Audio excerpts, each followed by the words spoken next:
Eh, bueno, acá vamos a ver la neoplasia maligna de colon, ¿ya? Eh, que es una de las neoplasias más importantes y más frecuentes, y no solamente a nivel de acá, del país, sino a nivel global, ¿ya? En donde veremos en el índice, veremos la introducción, veremos la epidemiología, veremos los factores de riesgo. Veremos las manifestaciones clínicas, veremos el diagnóstico, la clasificación TNM, veremos el tratamiento y las referencias bibliográficas. Ahora, comenzando con la introducción, ¿ya? Diríamos que el cáncer colorectal es el tercer tipo de cáncer más frecuente en términos de patología oncológica, ¿ya? Hablamos de nivel global, ¿ya?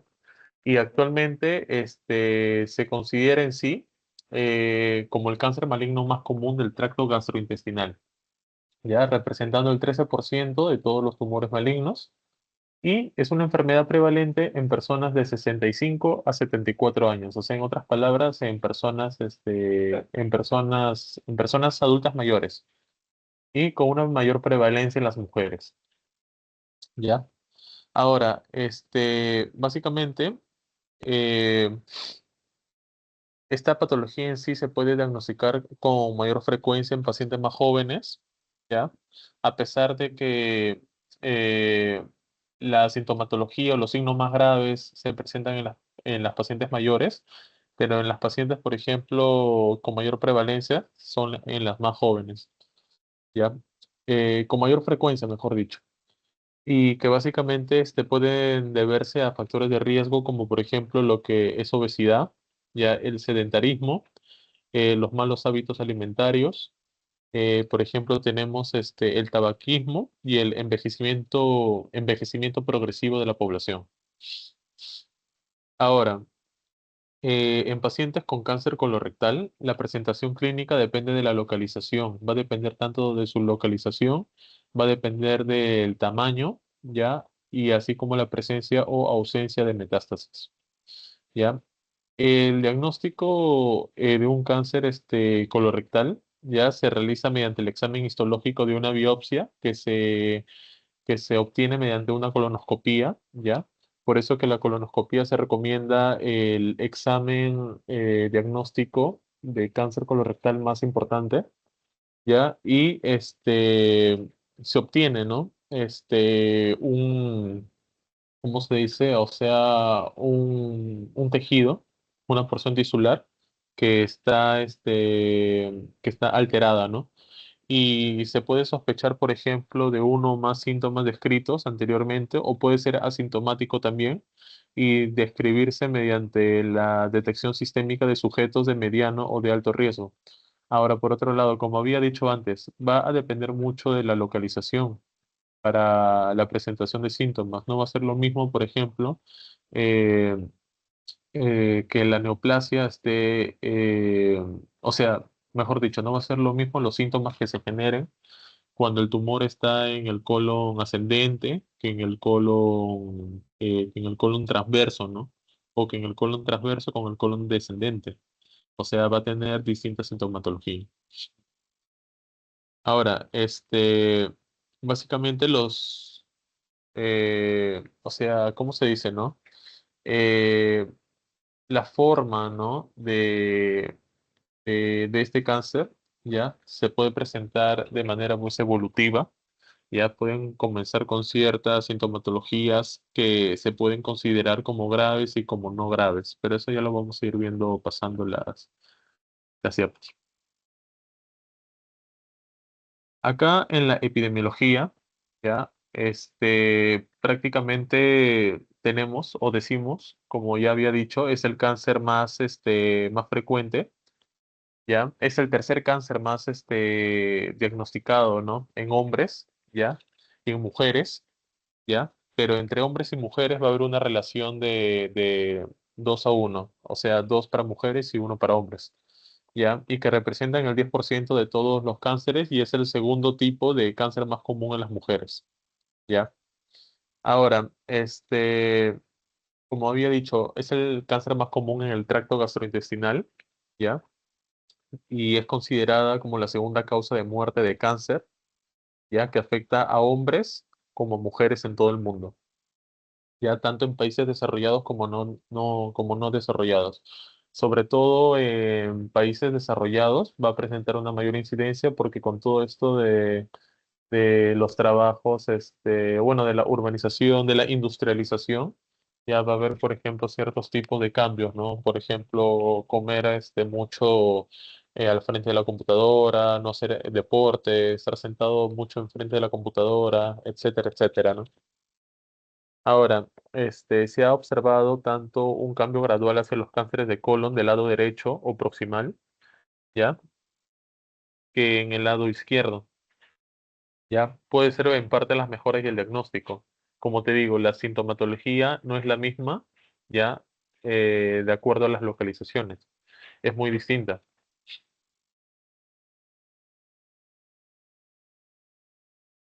Ahora, acá tenemos los factores de riesgo, ¿ya? Acá, por ejemplo, para ciertos efectos académicos, vamos a tener los factores de riesgo modificables y los no modificables, ¿ya?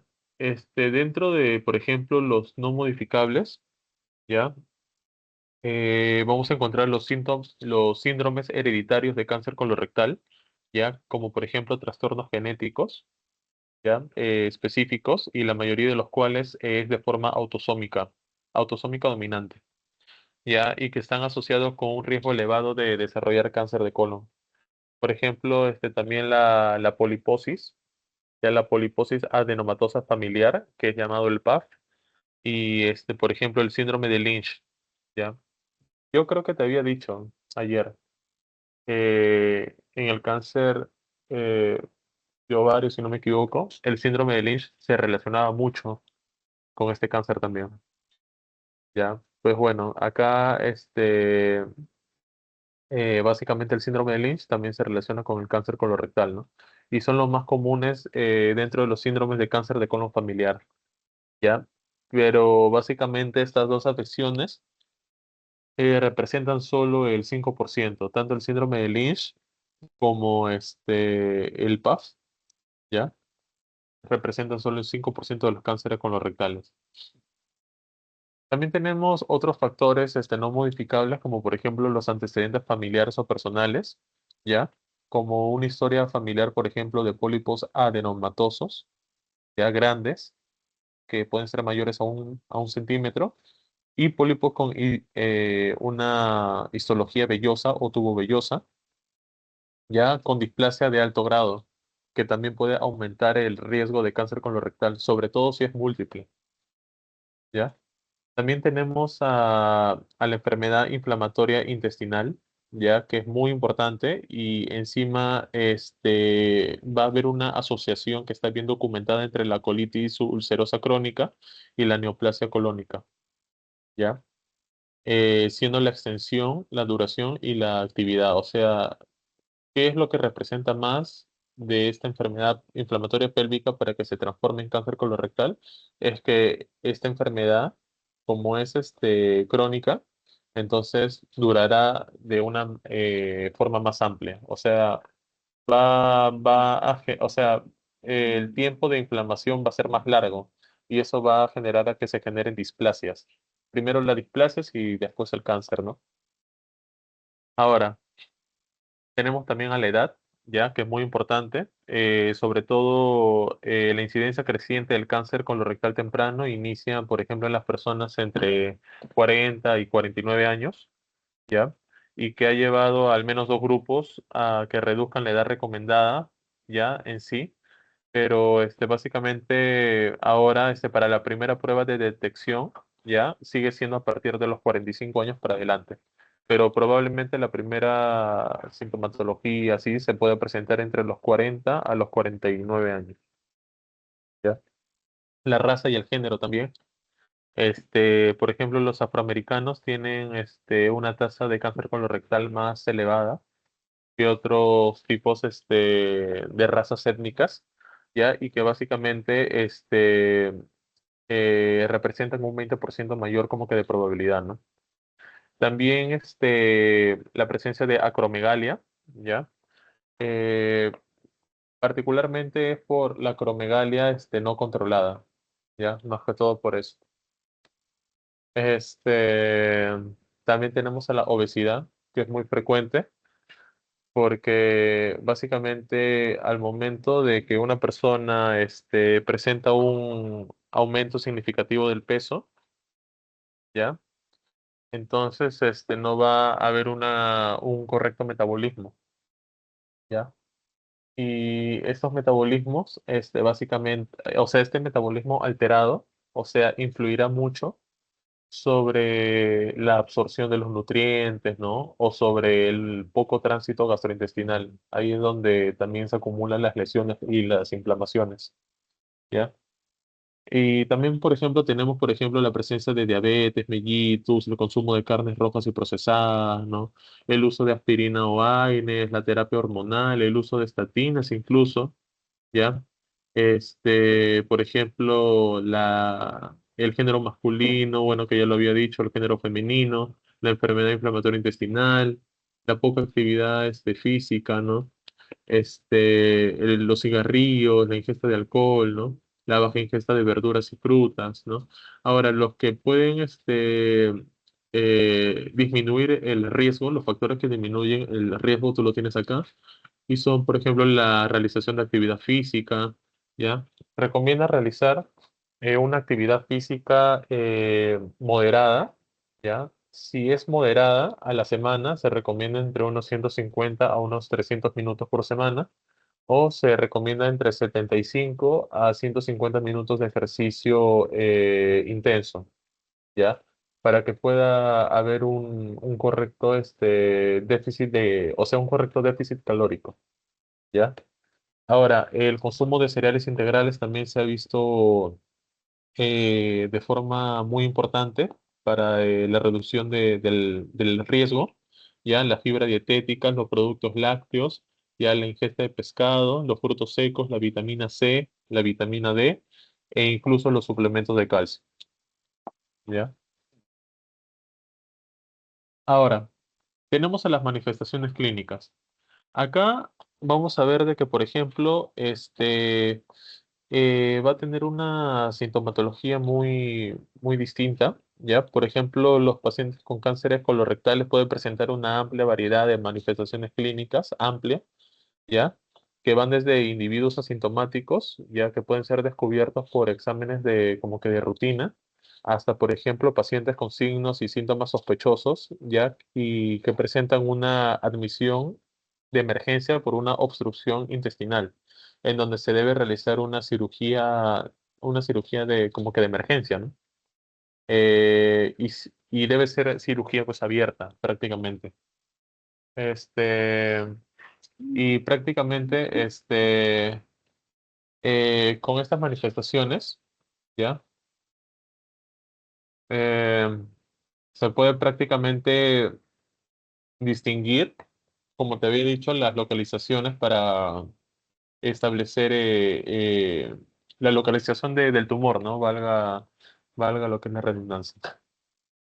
Ahora, eh, por ejemplo, en la mayoría de los pacientes no va a haber sintomatología eh, cuando es un cáncer colorectal en estadio temprano, ¿ya?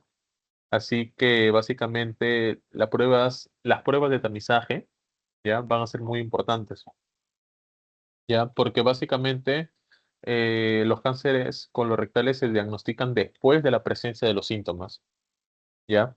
Y se deben al crecimiento del tumor en la luz, ¿ya? Del tracto colónico o por ejemplo, las estructuras adyacentes, ¿no?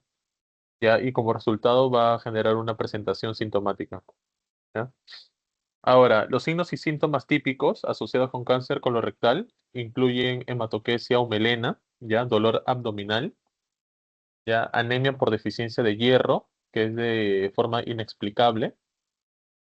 Eh, por ejemplo, también o sea, un cambio o una modificación en los hábitos intestinales, ¿ya? Ahora, un cambio en los hábitos intestinales, por ejemplo, es un síntoma de presentación más común, ¿ya? Si hablamos del colon izquierdo, ¿ya? Y el contenido fecal es líquido en el colon proximal, ¿ya? Y el calibre de la luz en sí es más grande, ¿ya? Por lo que es menos probable que se asocien con síntomas obstructivos, en donde se incluye también el dolor de tipo cólico, ¿no? Ahora, la hematoquesia es más frecuente en el sigmoides, ¿ya? En el colon sigmoides. Y la anemia ferropénica con pérdida de sangre, ¿ya? No reconocida, es más frecuente en el lado derecho, ¿ya? Así como dice acá, pues, ¿no? Mira, por ejemplo, esta es una mejor representación, ¿ya? En donde acá se divide, ¿ya? Según la presentación de los síntomas, el que presenta peor pronóstico y el que presenta mejor pronóstico, ¿ya? Por ejemplo, ya el que presenta, por ejemplo, peor pronóstico es, por ejemplo, ya una masa palpable de inicio tardío en el que no se ha tratado y donde posiblemente ha hecho metástasis. La anemia por deficiencia de hierro de forma inexplicable, ya en donde básicamente no tiene causas hematológicas, sino ya causas a niveles gastrointestinales o colónicos en este caso. Y también la obstrucción ileal distal de forma tardía. Mira, por ejemplo, una obstrucción ileal distal, o sea, si es temprana, o sea, nada más imagínate, si es temprana se necesita una cirugía de emergencia. Ahora pues imagínate si es tardío, o sea, puede generar incluso lo que es una necrosis, una perforación y una infección consecuente, ¿no? Ahora, vemos, por ejemplo, en el que es el de mejor pronóstico, ¿ya? Se puede presentar en el colon izquierdo y se presenta con cambio de hábito intestinal, diarrea, constipación, tenesmo, ese es con moco y sangre, ¿ya? Y por ejemplo, dolor a nivel del sacro, a nivel del perineo y a nivel del ano, ¿ya? Ahora, viendo, por otro lado, ¿no? Viendo en la forma de la diseminación, ¿ya? Por ejemplo, la diseminación se puede realizar por vía tanto linfática como eh, vía sanguínea, ¿ya? O sea, vía linfática y vía hematógena, ¿ya? En otras palabras, así como por vías contiguas, ¿ya? Y vías transperitoneales, ¿ya? Los sitios metastásicos más comunes son, por ejemplo, los ganglios linfáticos regionales, el hígado, los pulmones, ¿ya? Y el peritoneo. Y los pacientes pueden presentar signos o síntomas que pueden ser atribuibles a cualquiera de estas áreas. Por ejemplo, la presencia de dolor en el hipocondrio derecho, ya que básicamente puedes pensar, ¿no?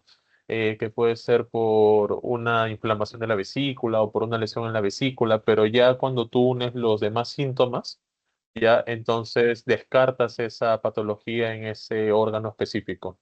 ¿No? Si no combinas los síntomas, haces un análisis clínico y ahí determinas el correcto diagnóstico, ¿ya?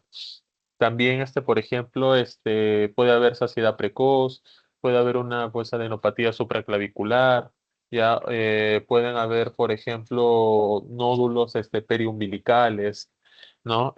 Puede haber, básicamente, o sea, en la presencia de esta inflamación, ¿no? De estos nódulos. Ya básicamente cuando hay, inflamación de nódulos o linfadenopatía, ya se puede determinar que posiblemente sea que la enfermedad está en fase metastásica, ¿ya? Está en fase más avanzada, ¿ya? Ahora, si hablamos del drenaje venoso, ¿ya? O debido al drenaje venoso en el tracto intestinal, se realiza a través del sistema porta. Entonces, el primer sitio de diseminación hematógena suele ser en el hígado, ya por el drenaje venoso, ¿ya? Seguido de los pulmones y los huesos, entre muchos otros sitios. Ahora, uno de los sitios donde es mayormente mortal, como cualquiera de la diseminación de los cánceres, es en el cerebro.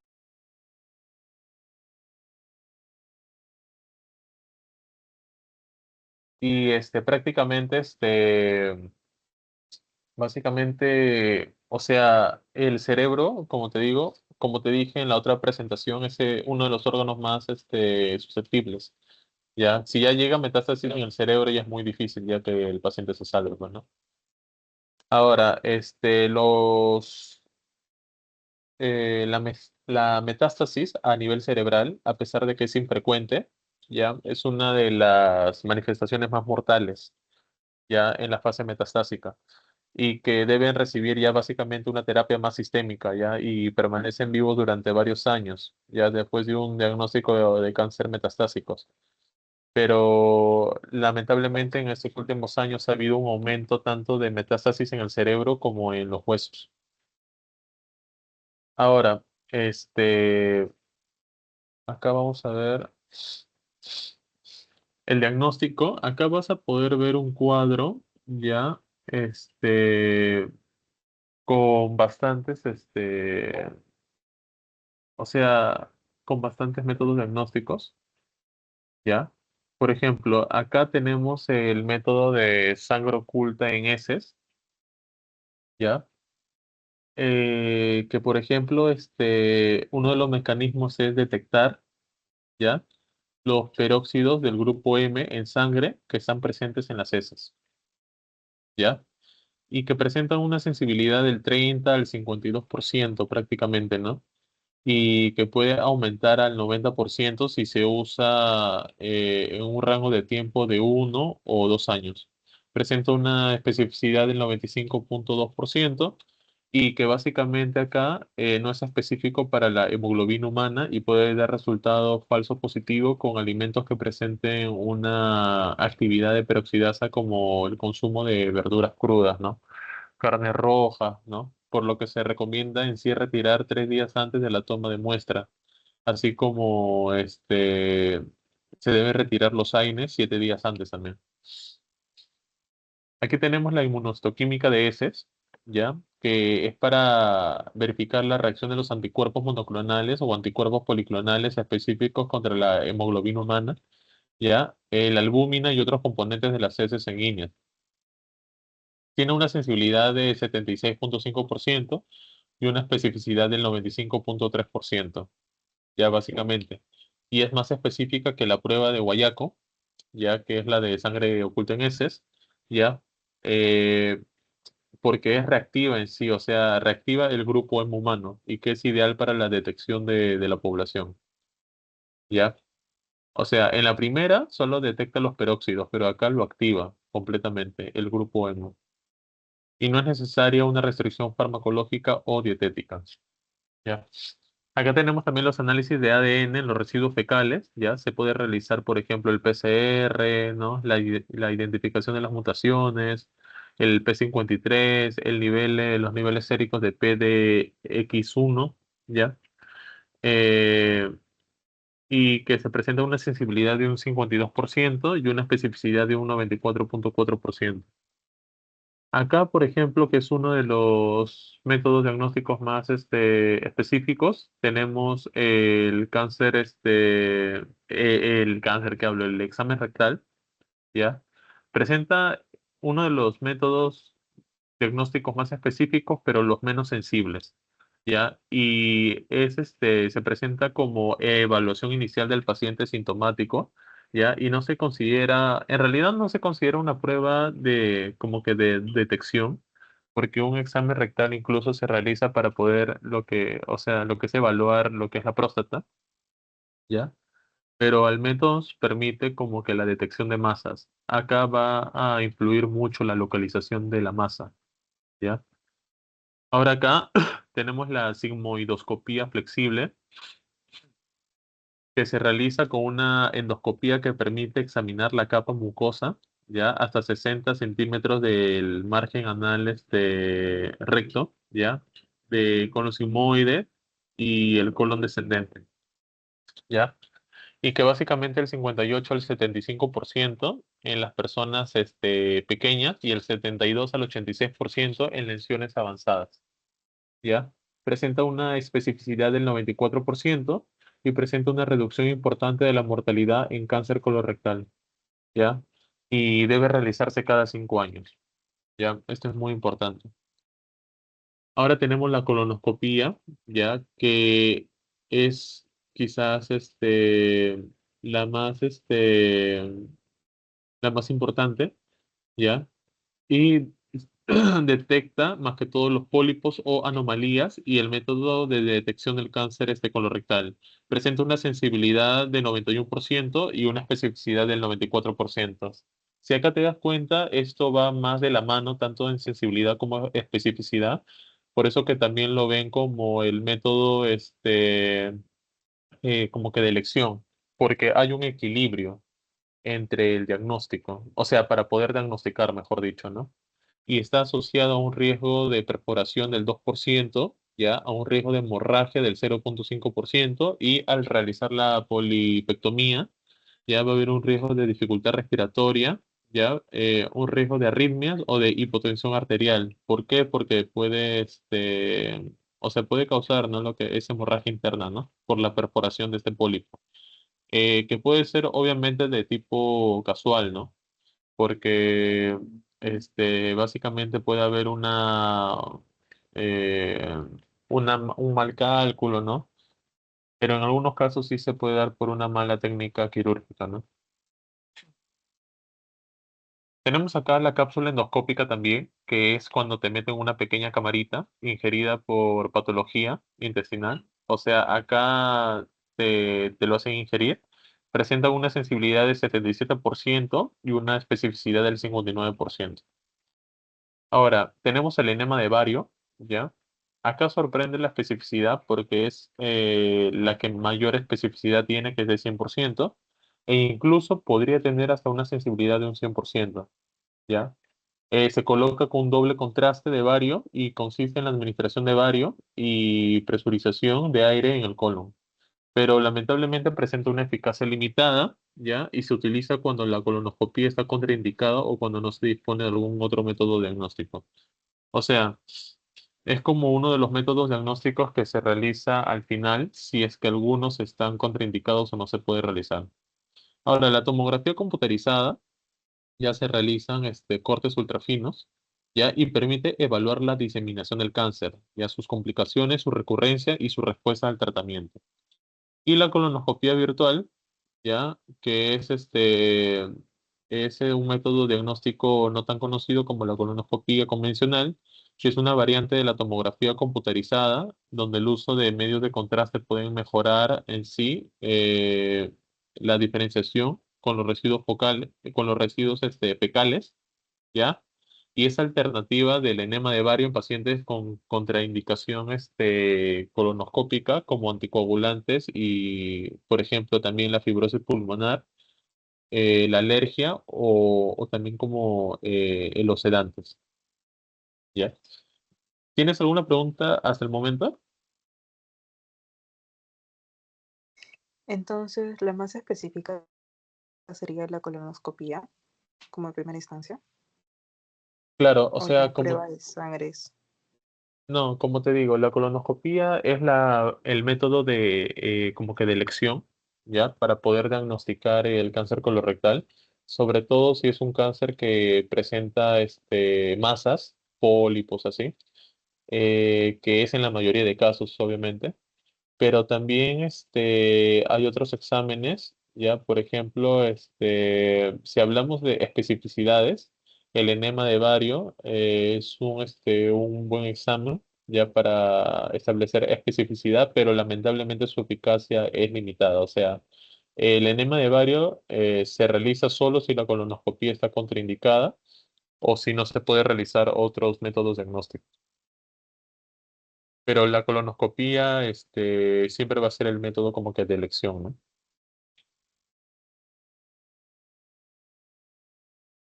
¿Hasta ahí tienes otra pregunta? No, todo claro, no está bien. Ya.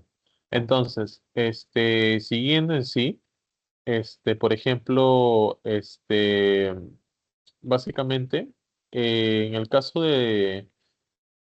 por ejemplo, la colonografía, ya, por ejemplo, ¿no? La colonografía, por tomografía computarizada puede ser particularmente valiosa en pacientes con cáncer colonorrectal obstructivos, ya que pueden tolerar una preparación intestinal. Ahora, sin embargo, dada que la colonoscopia permite la extirpación o la biopsia de la lesión, ¿ya? Y de cualquier cáncer, o pólipo, ¿ya? O pólipo en masa que está sincrónico, ¿ya? Que se puede observar durante el mismo procedimiento, la colonoscopia, como te digo, sigue siendo el diagnóstico estándar. Ahora, van a ver también, pueden haber pruebas de laboratorio, ya que acá ya se asocia, estas pruebas de laboratorio se pueden realizar cuando te dije que uno de los síntomas es anemia por deficiencia de hierro de manera no especificada, ¿ya? Y su ausencia en sí no excluye de manera confiable la enfermedad en sí. Pero no existe en sí una función diagnóstica ya para otras pruebas de laboratorio como que de rutina y también pueden incluir por ejemplo las pruebas de función hepática ya. Sobre todo cuando hacen metástasis en el hígado, ¿no? Como te había dicho antes, la como el drenaje venoso se da por la vena porta, entonces el primer órgano en realizar metástasis en cáncer colorectal es el hígado. Y de ahí puede pasar a los pulmones, puede pasar a los huesos, al cerebro, etcétera, ¿ya? Ahora, no existe una, como te digo, una función diagnóstica, ¿ya? Y por ejemplo, a pesar de que, por ejemplo, las pruebas de laboratorio, ¿ya? Podrían determinar una cierta alteración en las funciones hepáticas, eh, mayormente no es tan sensible cuando realiza metástasis en el hígado. Por eso que las pruebas de laboratorio son complementarias nomás. Ahora también vamos a ver los marcadores tumorales, que básicamente se puede relacionar con el antígeno carcinoembrionario, ¿ya? Pero estos marcadores, incluidos el antígeno carcinoembrionario, o sea, se nombra como SEA, según su sigla, tiene una capacidad diagnóstica baja en sí para detectar el cáncer colorectal primario, ¿ya? Eh, Puede ser debido a la superposición de que puede ser una enfermedad benigna, ¿no? Y la baja sensibilidad para la enfermedad en estadio temprano, sobre todo en estadios tempranos, ¿no? Ahora acá tenemos la clasificación de el TNM, ¿ya? Tenemos acá la T, que significa tumor primario, los nódulos linfáticos regionales, que es la N, ¿ya? Y la metástasis a distancia, que es la M, ¿ya? Ahora, en el caso del tumor primario, bueno, vamos a ver del TX al T4B, ¿ya? Son bastantes. El TX es el tumor primario no evaluable, ¿ya?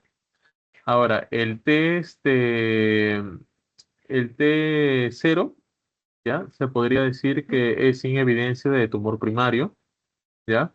El TIS, ¿ya? Es el carcinoma in situ, ¿ya? Porque T significa tumor in situ, ¿ya? El T1 es el tumor que invade la submucosa, ¿ya? El T2, tumor que invade la muscular propia, ¿ya? El T3, acá si te das cuenta, dice invade la grasa perirrectal, o sea, ya poco a poco está haciendo más metástasis. ¿Por qué? Porque está yendo hacia la zona retroperitoneal. El T4A, ya el tumor penetra la superficie del peritoneo visceral, ya hace más metástasis, y el tumor 4B, tumor invade o se adhiere este, a órganos o estructuras adyacentes. Hace metástasis, pero a nivel regional. Ahora, nos vamos con los nódulos linfáticos, ya prácticamente regionales, que se determinan con la letra N. El NX ya significa que no se puede determinar, al igual que el TX, solo que acá es por los nódulos linfáticos. El N0 ya, que es sin nódulos linfáticos comprometidos, ya, o sea, todavía no se comprometen los ganglios, ¿no? que esa distancia. Ahora, el N1 es el compromiso de 1 a 3 nódulos linfáticos. El N1A es el compromiso de un nódulo linfático, ¿ya? Porque el N1 se subdivide en N1A, N1B y N1C. El N1A solo es de un nódulo.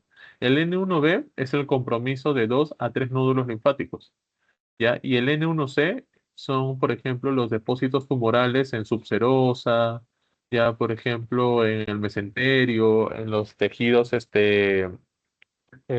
pericólicos, ¿no? ¿Ya?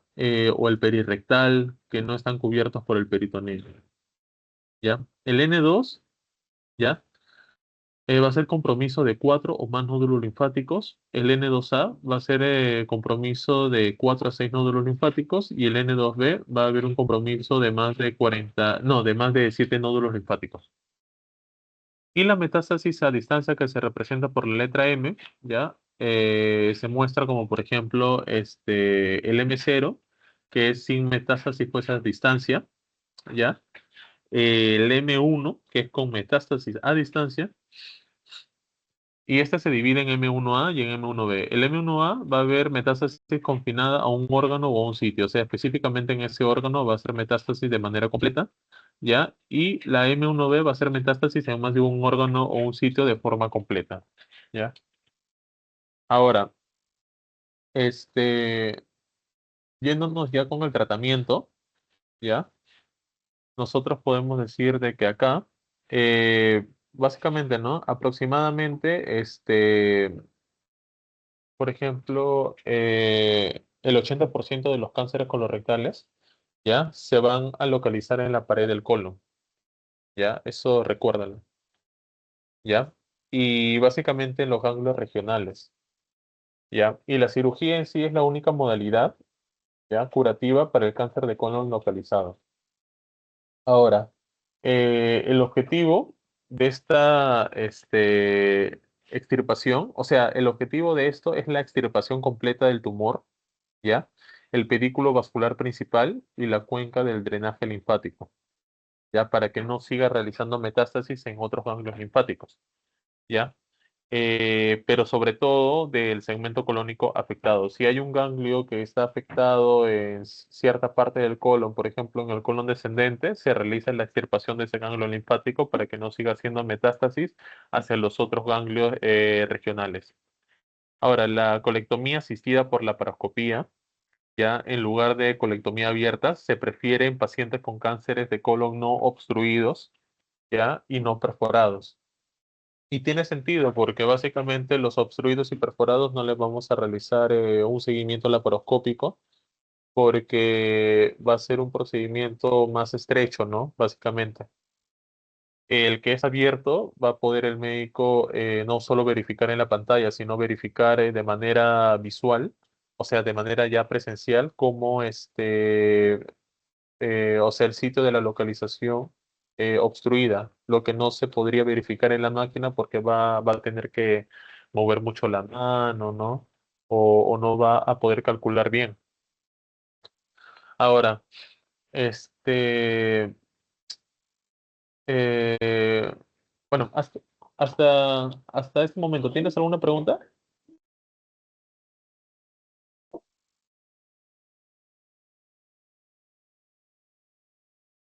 No, no tengo ninguna pregunta. Todo está claro. Ya, te voy a hacer una pregunta entonces. Eh, para ti, la presencia por ejemplo, de hematoquesia, ¿ya? ¿En qué segmento del colon está? En el izquierdo. En el izquierdo, sí, es en el izquierdo. Ahora, dime, por ejemplo, la presencia de anemia con deficiencia de hierro inexplicable, ¿tú lo ves como un buen pronóstico o como un mal pronóstico? Mal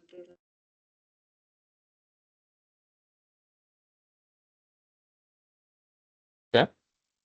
mal pronóstico. Mal pronóstico, ya.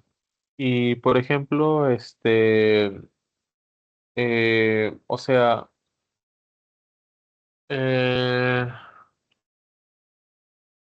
por ejemplo, ¿cuál es, cómo se dice? O sea,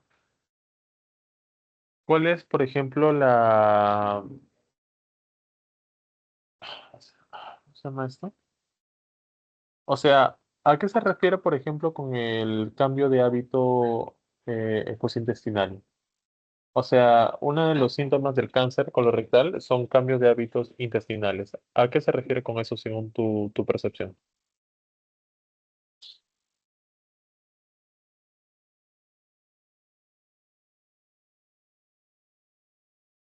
Y la forma de su aspecto, la forma en que- ¿Qué?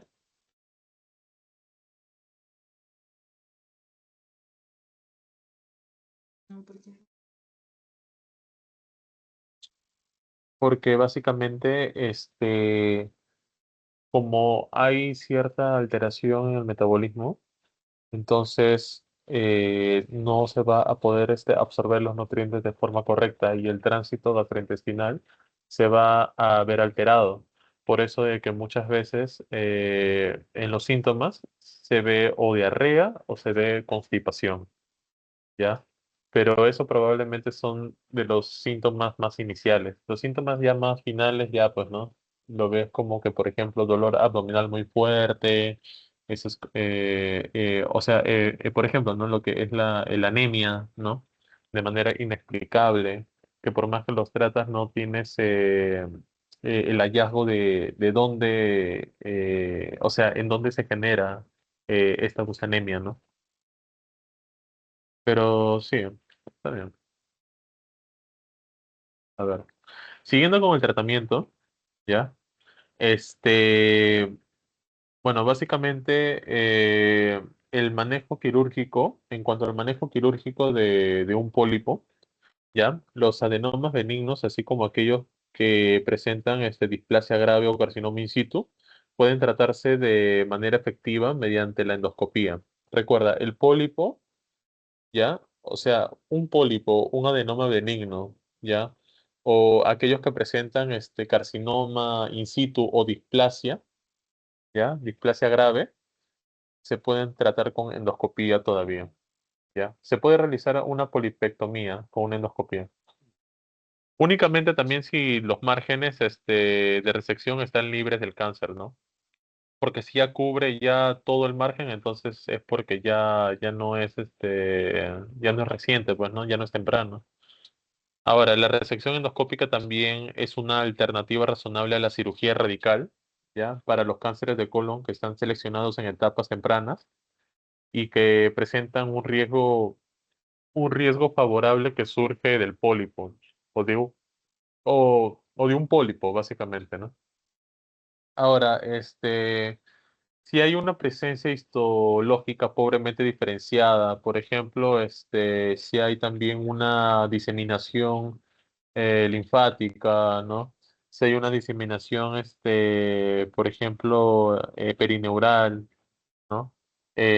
Por ejemplo, el tumor en ciernes o el cáncer en el margen de resección o profundidad de invasión, si hay, o sea, si hay una invasión, por ejemplo, de la submucosa, ya mayor a 1 milímetro, entonces debe llevar a la cirugía radical ya que indica un mayor riesgo de cáncer residual, ya que cuando es más de 1 milímetro, pueden ser dos, tres así, y es porque ya ha profundizado más ciertas capas y ha podido sobrepasar o romper lo que es la matriz basal, ¿no?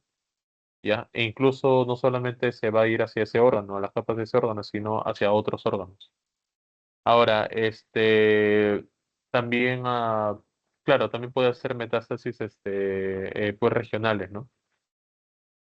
Ahora también van a haber ciertos enfoques, ¿ya? Neoadyuvantes, y que básicamente es para los pacientes con cáncer de colon localmente avanzado, ¿ya? Y el tratamiento en sí neoadyuvante está asociado con varias ventajas, ¿no? Por ejemplo, estas se incluyen en la administración temprana, ¿ya? De una terapia sistémica eficaz que podría reducir lo que es el impacto posterior de la micrometástasis, ¿ya? También puede generar la reducción del tamaño del tumor primario. Obviamente, más que todo esto va a ser más beneficioso si es que se detecta en estadios tempranos, ¿ya? También, por ejemplo, puede mejorar la probabilidad de los márgenes quirúrgicos respectivos, ¿ya? Y un mejor cumplimiento de la terapia sistémica. Ahora, los pacientes que pueden ser apropiados para la terapia neoadyuvante, ¿ya? Son más que todo para los que presentan cánceres de colon ya localmente irresecables, o sea, los que no se pueden extirpar, ¿ya? Y aquellos cuyos márgenes de resección se consideran potencialmente comprometidos o aquellos que son médicamente inoperables, ¿ya? O sea, por ejemplo, si ha hecho metástasis en ciertas regiones en donde no se puede pues, operar, ¿no? Por ejemplo, si es en los huesos, eh, no se puede pues, operar, ¿no? Porque no solamente compromete un hueso, compromete varios huesos, ¿ya? Por eso que ahí ya se realizaría ya el tratamiento neoadyuvante, ¿ya? Ahora, básicamente el tratamiento neoadyuvante es la quimiorradioterapia, ¿ya? Que es preoperatoria, ¿ya? Eh, con o sin quimioterapia. O sea, puede ser una quimioterapia neoadyuvante con o sin quimioterapia, en lugar de la cirugía inicial, ya que es un enfoque en sí aceptado para el cáncer de recto localmente avanzado y que está respaldado por ciertos datos que pueden que se pueden presentar como pues eficaces, ¿no? Ahora, por otro lado, hay ciertos enfoques que se han establecido para que se realice una terapia neoadyuvante total, ¿ya? Que se utiliza ya en la práctica clínica y que utilizan toda la quimioterapia, ya sistémica planificada, más la quimiorradioterapia, ¿ya? En el entorno preoperatorio para maximizar el número de pacientes que pueden recibir quimioterapia, ya en un contexto de lo que es resección, ¿no? Y reducir al estadio de cáncer de recto, ¿ya? Ahora, por ejemplo, varios estudios han hecho la adición del oxaliplatino, ¿ya? A una fluoropirimidina, ¿ya? Que sería un fluorouracilo y una capecitabina como el nuevo estándar, ¿ya? El principal inconveniente de la adición de la quimioterapia con oxaliplatino es el desarrollo de una neuropatía sensorial acumulativa, o sea, probablemente pueda ser inflamatorio, genera inflamación en los nervios, ¿ya? Y los cánceres rectales se tratan ya de manera similar porque el valor de la quimioterapia adyuvante en pacientes ya que han recibido quimiorradioterapia preoperatoria tienen los mismos efectos también, aunque puede ser también controvertido.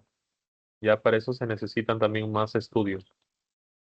Ahora, dada la complejidad y la naturaleza multidisciplinaria de la atención, todos los pacientes con cáncer colorectal metastásico deben recibir información de un centro especializado de atención terciaria, sobre todo, ya en hospitales, ¿no? En hospitales con niveles de atención más avanzados.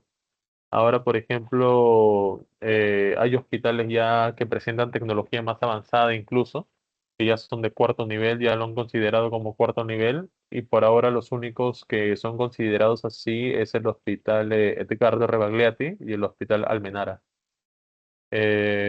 Ahí la tecnología ya es mucho más avanzada, incluso se pensaba traer cierta indumentaria del extranjero, o sea, esos hospitales querían básicamente importar esta tecnología para un diagnóstico más temprano y más eficaz, ¿ya?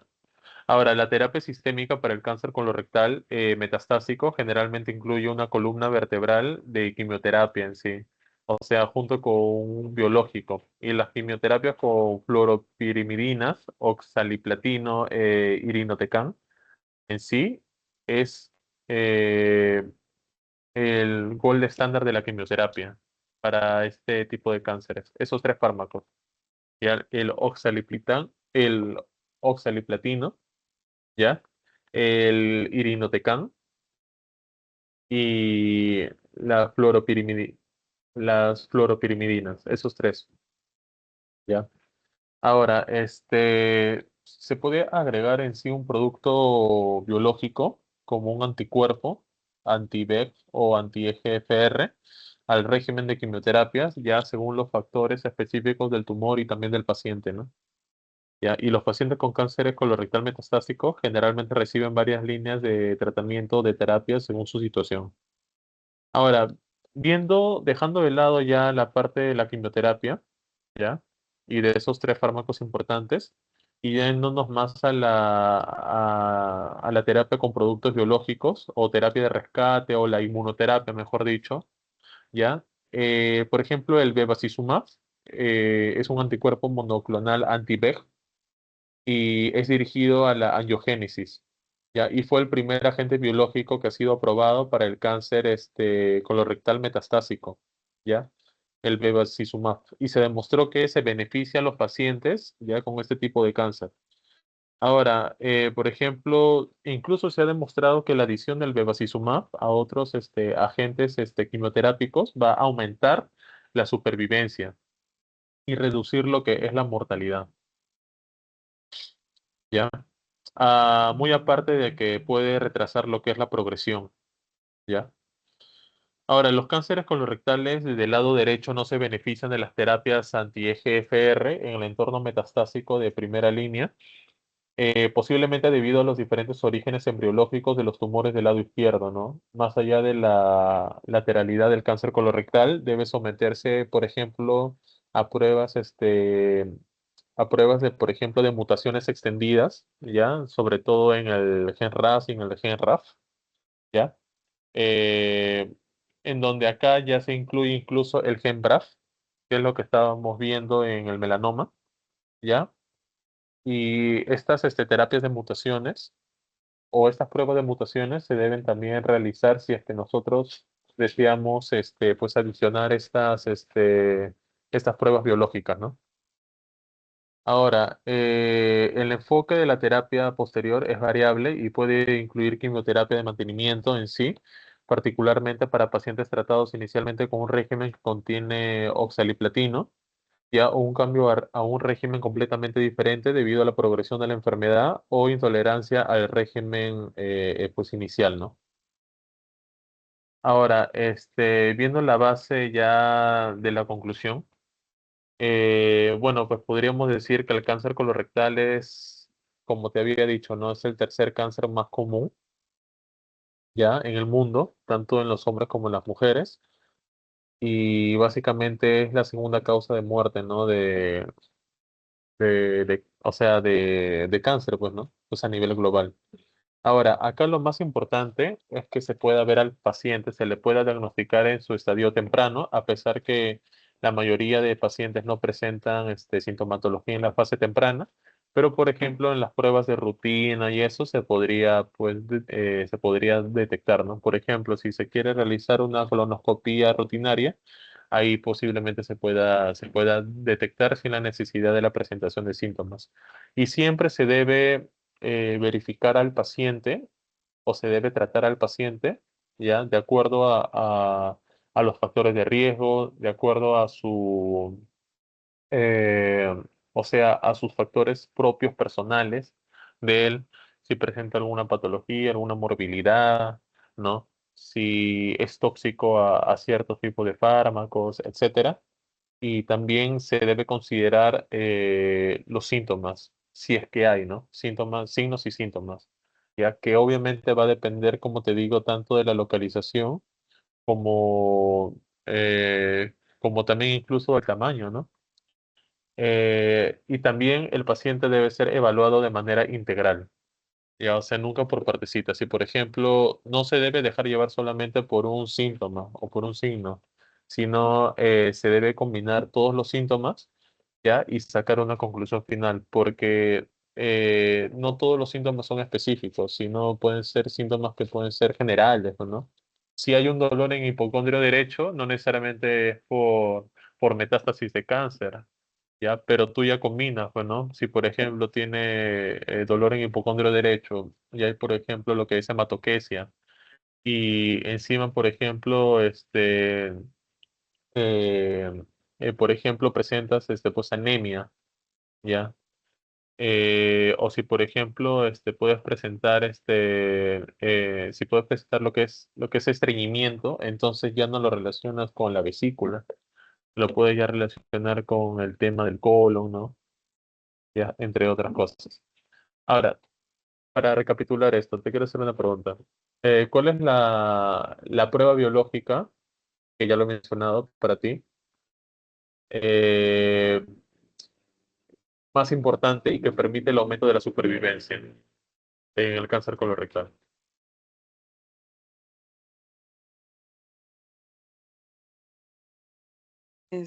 ¿Cuál era la pregunta?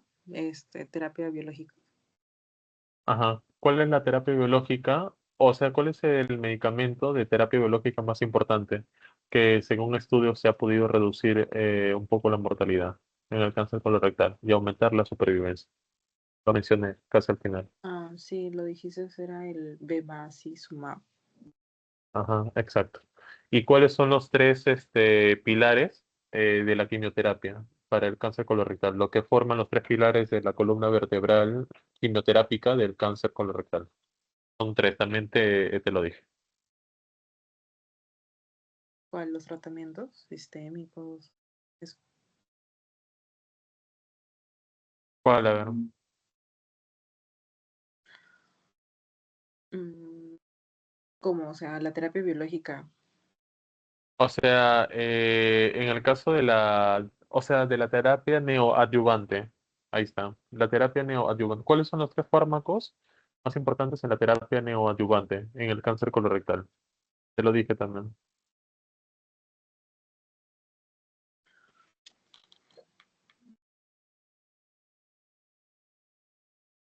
No lo apunté. Que va junto con la quimioterapia. Claro, o sea, muy aparte, por ejemplo, del enfoque, o sea, si no se puede realizar, por ejemplo, la cirugía, como te había dicho, por muchos factores, ¿no? Puede ser Ujú. porque ha hecho metástasis, en los ganglios, o, por ejemplo, el margen que era libre se vuelve más estrecho, o que son en lugares inoperables. Ya, ¿cuáles son? O sea, como ya se presenta eso, se realiza terapia neoadyuvante, porque ya no se puede realizar cirugía. ¿Cuáles son esos tres fármacos que te mencioné que constituyen la columna vertebral de la quimioterapia? O sea, en otras palabras, los tres fármacos más importantes en la terapia neoadyuvante en cáncer colorectal, El nivolumab, eso. ¿no? El bevacizumab es un producto biológico que se puede complementar con la terapia neoadyuvante, pero la terapia neoadyuvante son tres, recuerden. Uno es lo que es el oxaliplatino, ¿ya? Dos es la fluoropirimidina, ¿ya? Y tres es el irinotecan. Ahí está. El irinotecan, el oxaliplatino y la fluoropirimidina. Son esos tres. ¿Ya? Si en caso te preguntan en el examen cuáles los fármacos importantes ya en la quimioterapia para cáncer colorectal, o si al menos te mencionan uno de ellos, ya sabes cuál marcar, ¿no? Ok. ¿Ya? Y bueno, aquí están las referencias bibliográficas. Es también actualizada del 2023 y de la revista de gastroenterología latinoamericana. ¿Tienes alguna pregunta?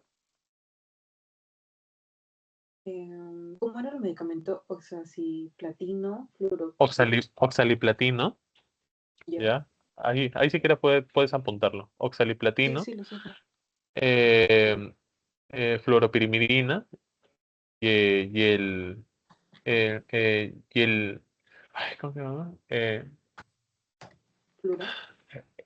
No, IV. el IV. Ajá, eso. Se llama el irinotecan. El irinotecan. Irinotecan. Irinotecan. Ok. Esos son los tres fármacos más importantes. ¿Ya? ¿Tienes Listo. alguna pregunta, tienes? No.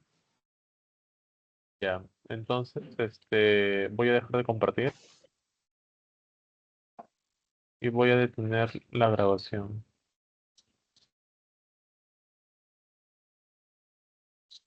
Ahora,